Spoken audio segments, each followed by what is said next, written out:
Welcome back to another Zach Golf Grind video. Today I'm going to be getting fit for a brand new driver at the PGA Tour Superstore. You're going to see the entire fitting process, and make sure you stick around to the end to see what driver I end up with.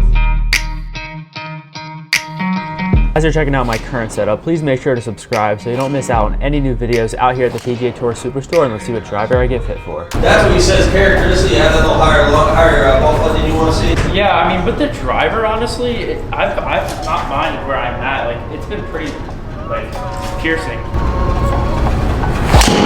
Actually, let's use that shot. Come on back for a second. Dynamically off the driver. There's no cookie cutter way. There's certain thresholds you want to stay between. Yeah. If you and I are designing a potato gun that fires off a golf ball, and we're going to have a 12-degree launch conditions. In TrackMan's world, they want this number to be about 2,400. Yeah. We're only about 300 reps off there. Yeah. Center of contact was right there. Yeah. However, with that, if you just showed these numbers from here over, I'd say rock and roll. Yeah. But see that angle of descent? That is coming in like a 5-iron. Yeah, so that was a big thing, is I'm spinning back driver in the fairway. Yeah.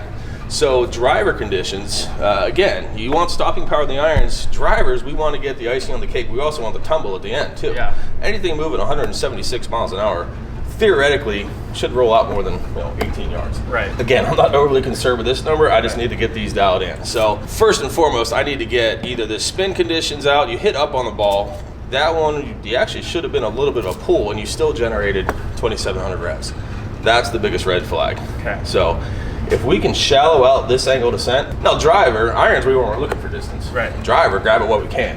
But if I can shallow out that 44-degree angle descent, we're going to pick up the sauce. So we're going to start off with Callaway's Triple Diamond. It's the lowest spinning head that they have. It also sits the flattest, which I think might be a good thing for you. Are my numbers like consistent with where they should be with my swing speed and ball speed? So that's a big smoke and mirrors in my personal opinion. People really like to talk about smash factor. Yeah. So smash factor is a level of efficiency, swing speed divided by ball speed. But basically, you can have a really high smash factor and have a horrendous shot. So even though that last ball right there, you hit dead center, it only showed you 1.47. Yeah. Because of what they're doing on the spin and all that stuff. So yes, you're living right. We're just going to get you having living better.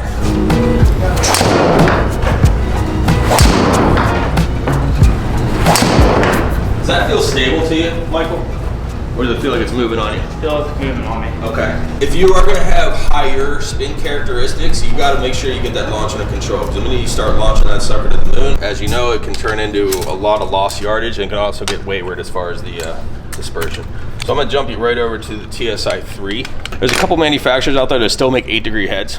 The TaylorMade still does that with their Stealth, and Titleist does. TSI 3, slightly different shaft. Just light. See how she goes.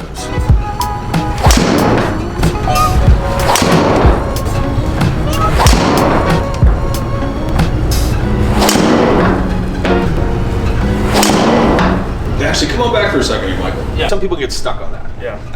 I'm actually not worried about it because your ball speed's jumping up, but your carry distance coming up because what your launch to spin ratios are doing. So, and at the end of the day, it's just energy. But now you're covering that thing 316. With yours, you were living 303, 289, 302. So we just picked up 14 yards of carry distance just off of going to the later technology.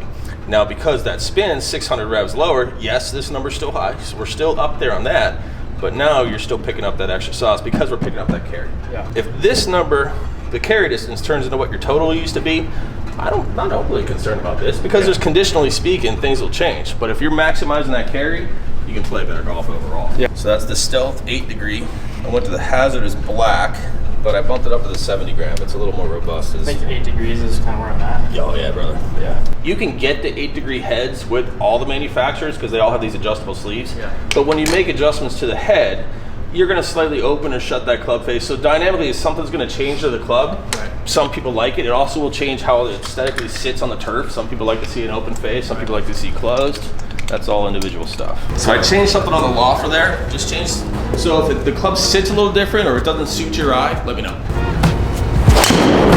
Again, if I let you hit that 15 times in a row, you'll figure out how to get straight. Yeah. But I'm not going to waste the energy. There's a lot of things people get mixed up is when you de-loft it, you actually open the face. Yes. Some people think you shut it.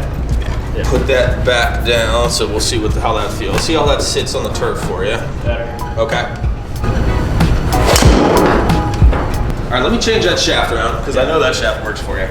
I have a pre-built Ventus 7X Vitacore. Okay. So, now this is a 45-inch playing length. What you just hit was 45.5. Length of a golf club, especially drivers, is all dependent on how consistent you hit the center of the face.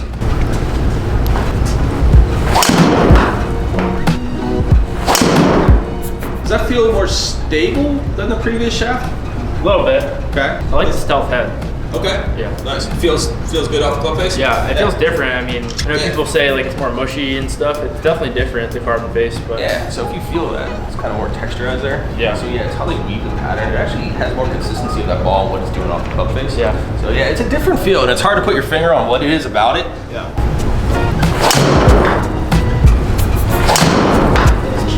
Does that feel like a feather? Yeah. Yeah, let me get that out of there.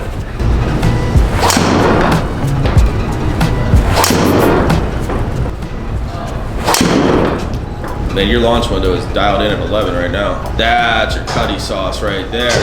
So I'm kind of playing around with the CG on you right now. Yeah. So CG, it's not, you know, some people say blah, blah, blah. It's not doing anything. Everything wants to spin around the highest center of CG. So I'm throwing this towards the toe just to kind of see if I can slow that face rotation. Yeah. Because if anything, you like to match what you do on your path to what you do on your face. So you get a little tuggy. Actually, you're 1.9 with a 0.8 degree variation. You have a cut path with your driver. Interesting. Yeah. Now your face angle is 1.1, so you like to match those up. So you're just a tug guy all day.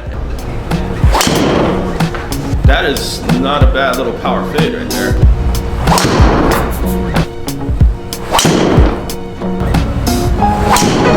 That's it. So again, I think that slight toe is because of that length. I actually don't mind the 45.5 for you. Yeah. It's just all these are cut down to 45s. Yeah. I think some of that's predicated while you're on the toe right there. That still never hurt you. That's a 9.9 launch, 37 degree angle descent, 2400 spin, 307, 330 all day.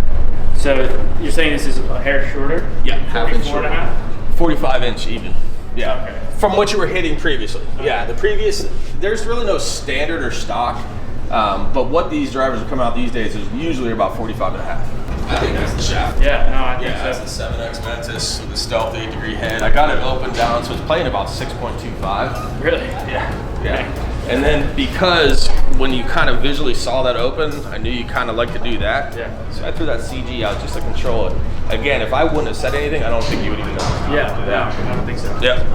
Yeah, I think that's a winner. So what do we got here? Fujikura Ventus 7X, and that is the Vitacore.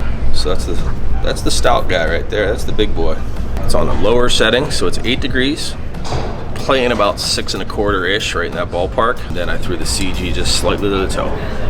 If you're in need of a club fitting, check out the PGA Tour Superstore. Their fitters are amazing. Huge shout out to them for having me out. Make sure you subscribe so you don't miss any new videos, and I'll see you in the next one.